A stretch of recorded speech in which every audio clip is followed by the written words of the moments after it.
Hello and welcome to another pen video from me, Penultimate Dave. So I have another new pen here for review today, and as you can see here, this is a Montegrappa pen. And this is actually quite special because this is actually my first Montegrappa pen.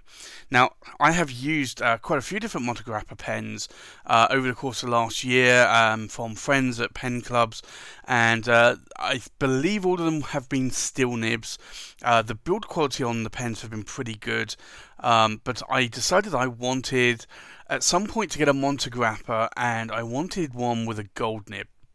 So I decided that I'd looked through the models, and the model that really interested me was the Extra 1930 model, partially because of the size.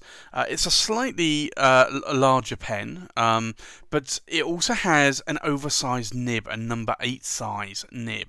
And for me, I've been liking number 8 size nibs recently. So I decided that the Extra 1930, because of the number size nib and because of the size of the pen, was probably the best pen to go for. So I'd been looking around, and a new pen had come up at Goulet Pens, and I had been chatting with Brian Goulet and texting back and forth and asking Brian what he thought of it, because I know he has added one to his collection. These are limited edition of 80 pens worldwide, and although there are similar Montegrappa pens been out in the past, this has a slight difference, and I'll show you in a little bit. So let me unbox the pen. So it comes in this lovely, like, mosaic style pattern box. If I just lift the lid, you have another box, and this is even better. It's almost like a metallic-y type finish here with the Montegrappa logo written here, and then a flap as well, just to make it easier to pull the box out of the outer box. So again, this is just a box. It's actually not a massive box. I do kind of like that to a degree. I have in the past preferred the really big boxes, the heavy wooden boxes, but for me, I'm finding real difficulty trying to store them all, because I do keep my boxes, or I do keep most of my boxes. So let me open this box up, and then you'll see in here Montegrappa here and the pen, and this is the Montegrappa Extra 1930 Shiny Lines Dove. So let me just pull the pen out of the way. You have this band here that keeps the pen in place, a trap door, and then you have the Montegrappa booklet here, and again with this same sort of like mosaic type finish to the booklet. So you have the Montegrappa name here, and then you actually have some photos of the original Montegrappa factory, which is where the pens are still made, and this was pre-war times. And then you have the manual in Italian and then in English. So it also actually goes on to show you how to fill the pen. The fountain pen, it is a piston filler, and I'll go into that in a little bit, but let's put that manual away and let's put the box away for the time being. So this is the pen. It comes in a Montegrappa Ziploc bag, Montegrappa Italia. So if I open this up, now I have already written with this pen quite extensively, and I always want to do this before I do a review. I do feel that a simple unboxing is never good enough for a pen review, because you can miss things on those original unboxings that you wouldn't catch maybe if you've used it for a couple of weeks or written a lot with the pen. But as you can see, like, this material is absolutely stunning. So this is the Montegrappa Extra 1930 Shiny Lines Dove, and it features a combination of both vintage and new materials. It's a limited edition pen of 80 pieces worldwide, so that is quite a restricted amount. Now, So this celluloid has come in other models. There was a Montegrappa Extra 1930 model that was called the Art Deco Extra Shiny Lines. Now it had exactly the same material here. It didn't have the dove motive on it, and the nib imprint was different as well. This is the real main difference. This pen itself comes with a celluloid section, whereas the previous model that Montegrappa released, the Art Deco Extra Shiny Lines, had a metal section. And you can see here the nib there is quite spectacular, and I'll show you a close-up in a little bit. So as you can see here, like this material is absolutely stunning. If I just zoom in a little bit more here, you can see how this striped or stacked celluloid, it's a combination of really stacked like coin celluloid and almost like an Arco type finish you can see here. So as you twist the pen around, you get to see different dimensions of how that material was actually cut. And it really is an absolutely stunning shiny pen, hence the Shiny Lines name. But this really is, for me, definitely a lovely pen, and it's a pen that when I saw it on Goulet Nation and also on the Goulet Right Now video with Brian and Rachel, I decided that this was a pen that ultimately I had to add to my collection, and it was going to be really a matter of whether or not I did it now or later. And with 80 models or 80 fountain pens that will be available only at Goulet, they will probably go quite quickly. So I decided that I should probably pick this up sooner rather than later. I said to Brian that I would do a video review of this as soon as possible.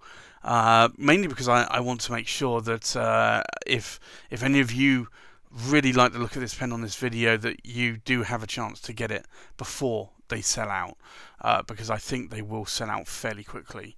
But as you can see there, that material is absolutely stunning. Now the pen itself is actually quite long. It's not as long as some oversized pens, but you can see here in my hand, I did have an initial concern that from the dimensions that I saw on the website, that it might not be long enough or as long as I would like it to be. But you can see here actually in my hand it's actually quite nice size. You can post the cap. I don't post caps. I really prefer not to.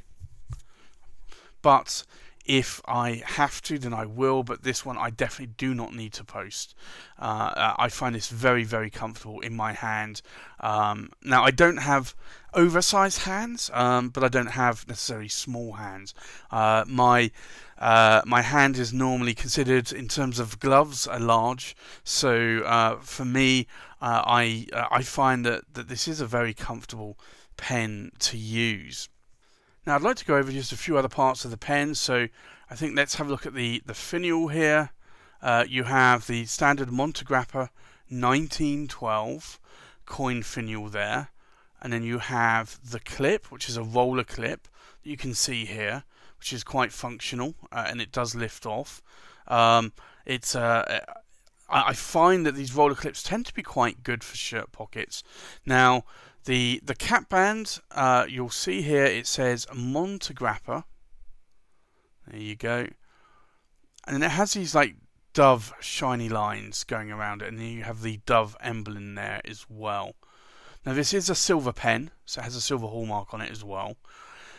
In terms of the body, it tapers down, or it tapers up slightly to the cap band here from the end of the cap, and then starts to taper back down here to the piston filling knob. Now there are a number of things that I want to show you here on this pen.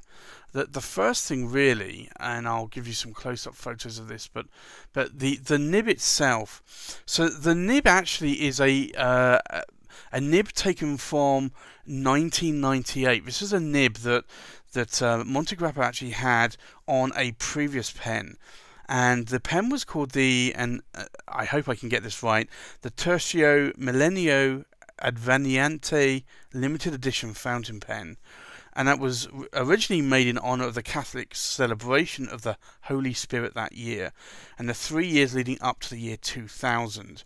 So this nib itself was from 1998, and it's an 18-karat gold nib.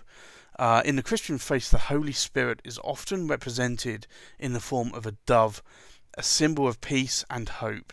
The inspiration for the specific depiction on the nib came from the magnificent window known as Le Grazie, located at the top of the chair of Bernini, an imposing work created to contain and preserve the ancient seat from which St. Peter preached faithful.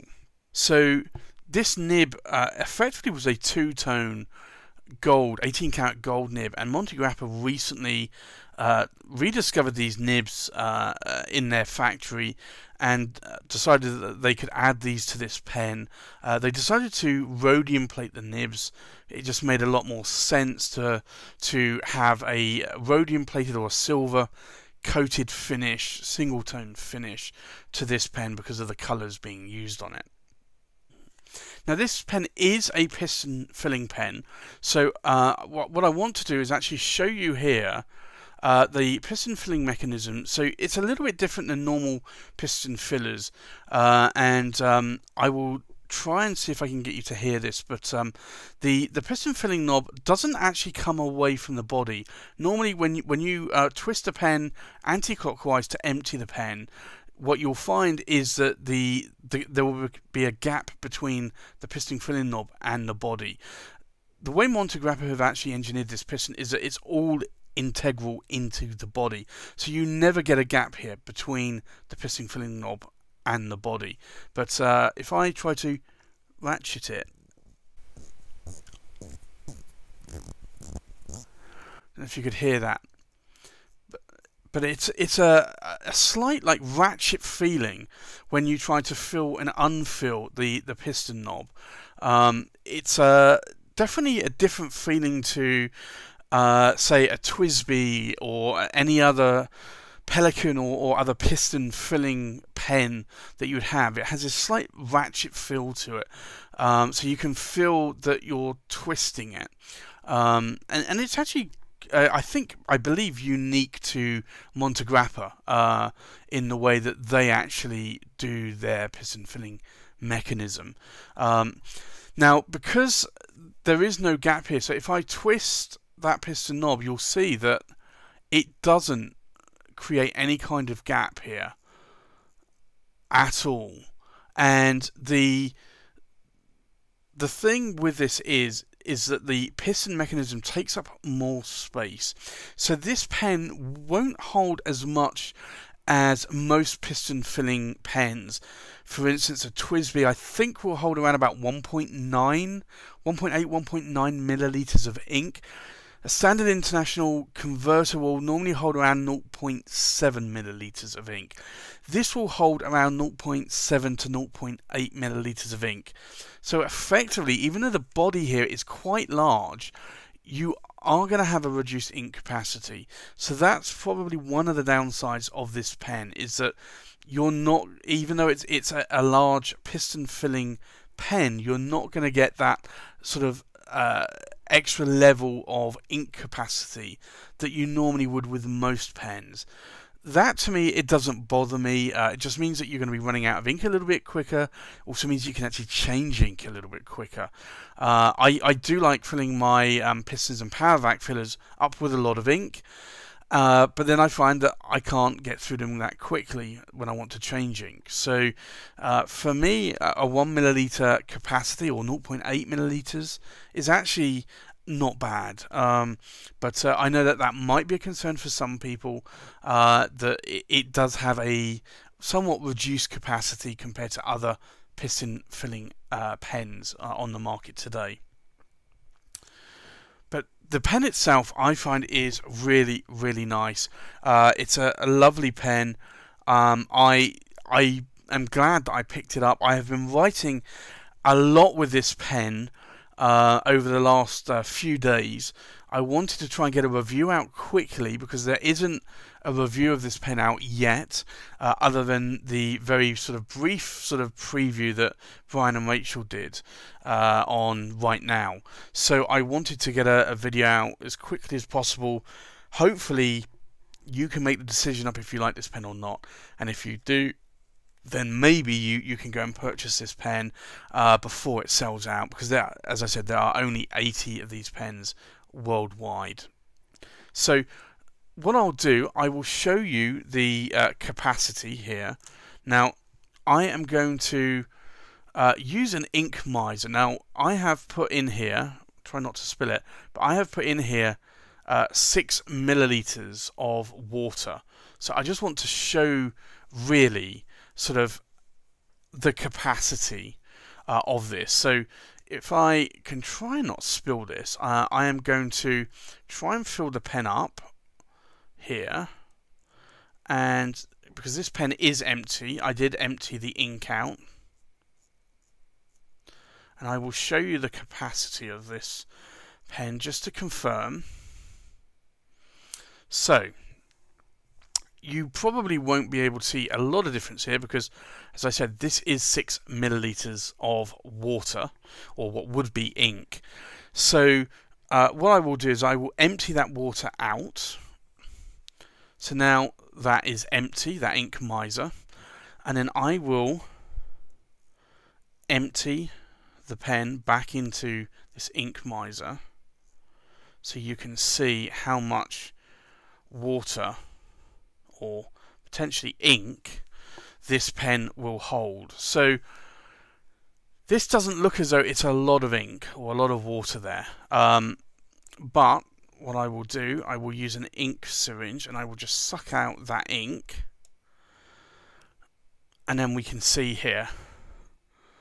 So let's move that miser out of the way. You can see here that the level is about a notch above, about 2 notches above the 0.5. So that's 0.7 milliliters. On a couple more tests, I've got around 0.8 milliliters into the pen. So it is around a standard international converter or cartridge in terms of ink capacity. So what I will do now is I'm going to ink this pen up with Diamine Grey. I think grey is going to be nice. Now, there really isn't a lot of ink in this, so I am going to again use the ink miser, and I will try and ink up as much as I can, probably around about another 6 milliliters. Let me just put this paper towel down. We're around about 6 milliliters of ink into the ink miser. Because this is a number 8 size nib, so I'm going to have trouble getting the nib down to the bottom because it's a large nib. So if I just suck up about 6 milliliters, add a bit of air in that one. Okay. Now I am going to just be very careful that I don't spill this ink, because I don't want an inky mess everywhere. So I'm just going to dry this nib and feed off, and then I am going to ink this pen up. So I will put this pen in and I will submerge the section as much as I can.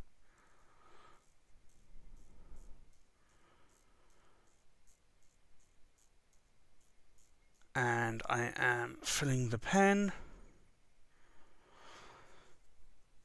Just leave the pen there, and I will empty the rest of this ink from this ink miser back into the ink bottle so that I don't spill it everywhere.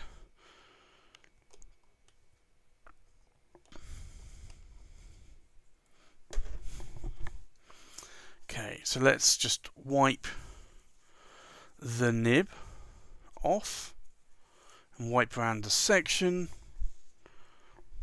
So now we actually have a fully inked pen.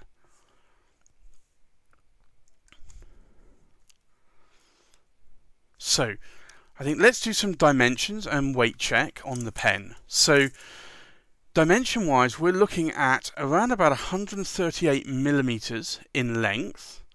The cap itself is around about 60 to 61 millimeters in length, and the body of the pen, for the tip of the tines, we are looking at around 125 millimeters.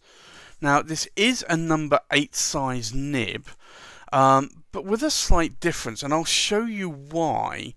If I show you another number 8 size nib in comparison, this is the Armando Simone Club Bologna Extra, and you'll see here that the nib on that is a lot larger.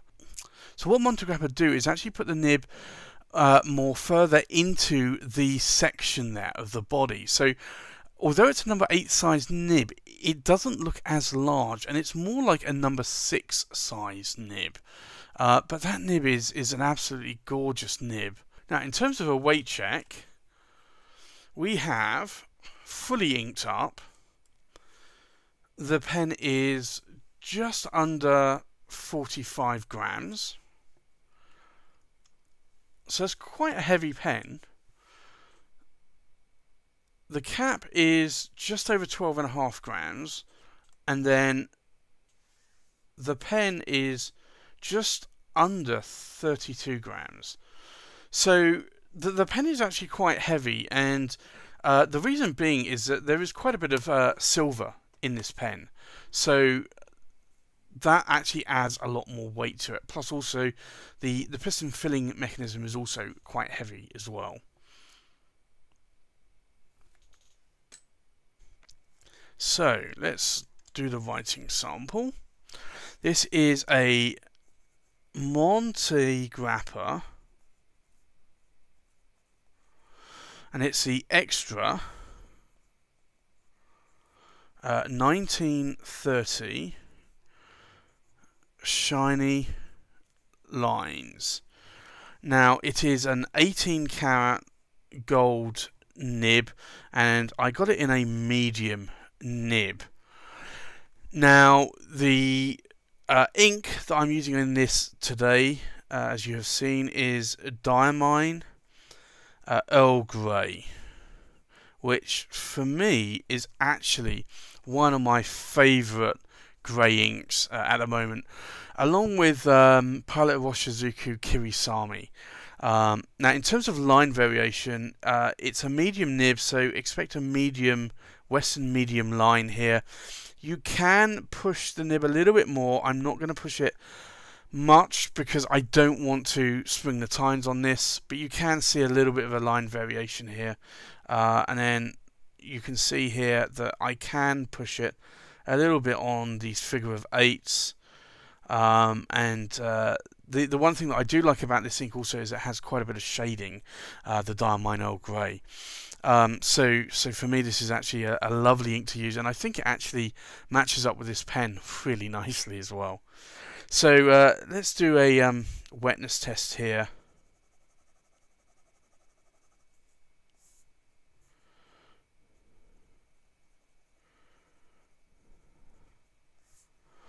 So as you can see, this pen is actually pretty wet.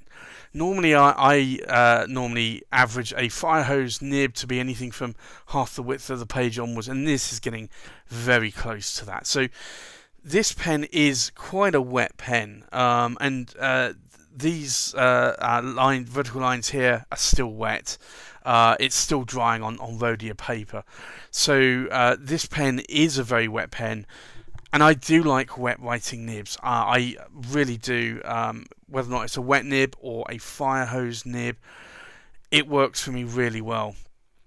Now, I guess some of the downsides to the pen, if there are any downsides,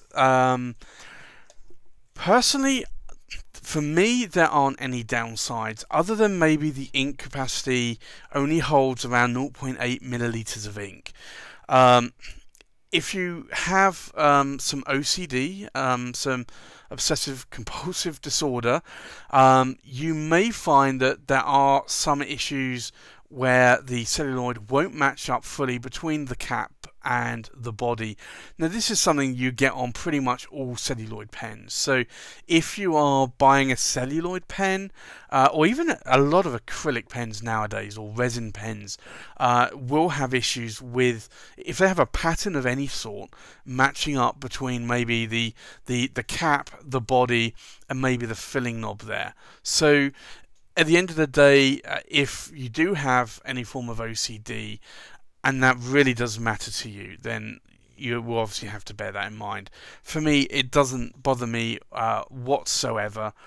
It's just something that we have to put up with this material. But the material is absolutely stunning. I really do like it. Now, on some material you can find that caps have multiple threads. Now this only has one thread here, so if I put the nib in, nib up facing the clip, and screw it in place, you'll see that it doesn't match up, but you'll see that there's a slight step off there between the cap and the body.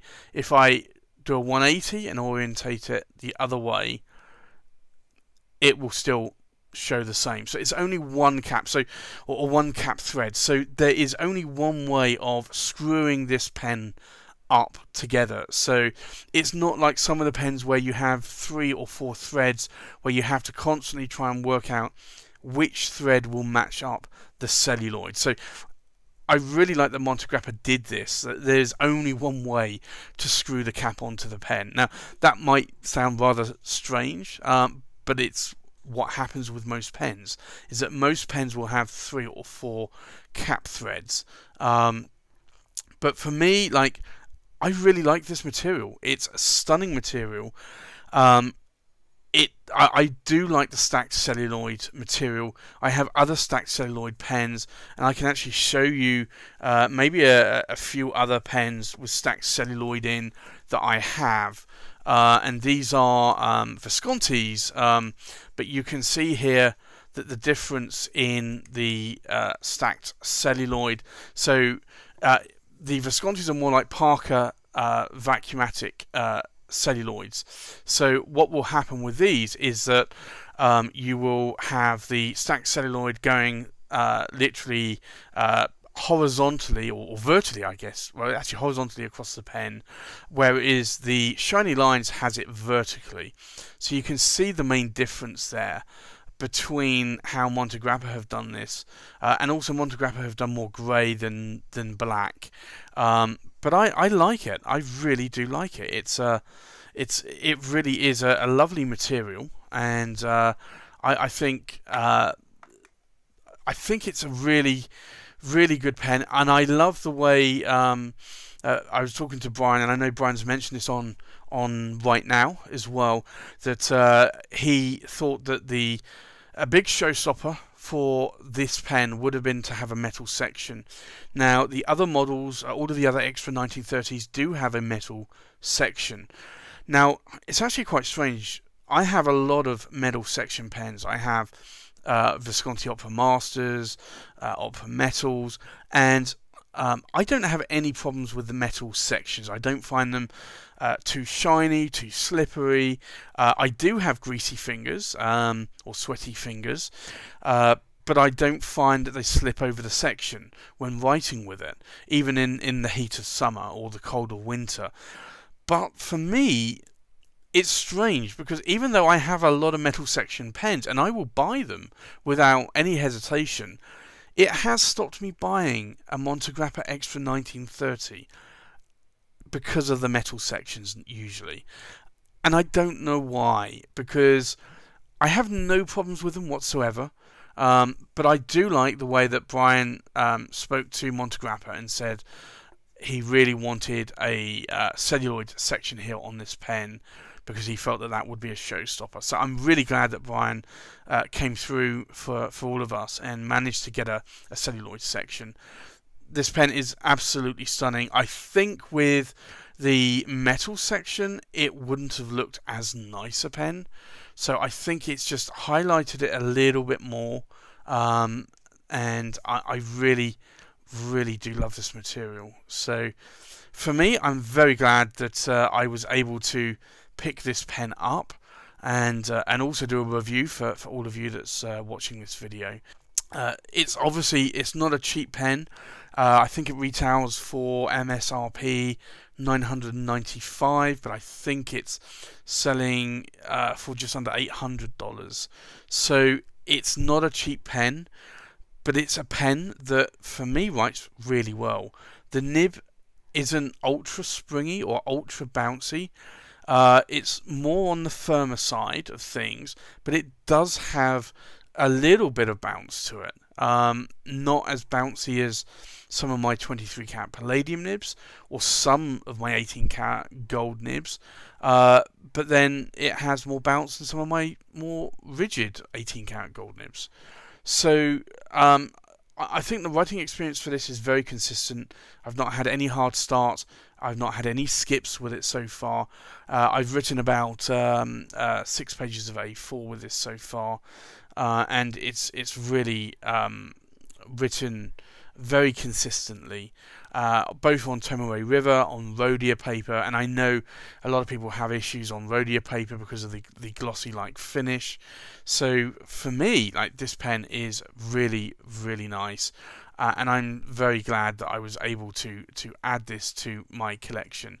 And I think it's a very stunning pen, and I think, to be honest, this is actually going to open the floodgates for me with Montegrappa to buy more Montegrappa pens, because this pen, for me, ticks every single box. There is nothing to me that I dislike about this pen, and that makes it very difficult, because when you buy a pen, there's normally something that you don't like about the pen. Whether or not it's the nib, how it writes, is it too smooth, is it skippy, is it too toothy, maybe even the body's too thin, or the weight is too weighty. So for me, this pen is really the ideal weight, ideal size, and it writes extremely well for me. So this is going to be an interesting one for me. I have had other pens that have ticked all the boxes, and I have continued to buy pens. But for me, this is one of these, probably, I would say, maybe top 10 pens that, in terms of overall with writing experience, that I have in my collection now, that I do think is probably one of my top 10 pens. So it's going to be interesting to see how much I write with this, and what I think maybe in a month's time or 2 months' time. But I think I am going to continue loving this pen. So if you want this pen, head over to gouletpens.com. Try and get the pen now whilst you can, because there are only 80 fountain pens at Goulet. It is a Goulet exclusive. Once they're gone for good. So I wouldn't try to hesitate. I would get it as soon as you can if you really do want this pen. And if you're on the fence, then I would say you need to make up your mind pretty quickly, because I do think these pens are going to sell out. The stacked celluloid pens do tend to go quite quickly across other models, other brands of pens. And I think with the Black Friday coming up, it's within a few weeks' time. We've got Christmas coming up as well, Thanksgiving as well, before Christmas. So I think this pen will go fairly quickly. So thanks for watching. Please like, comment, subscribe, and I'll see you on the next pen video. Bye bye.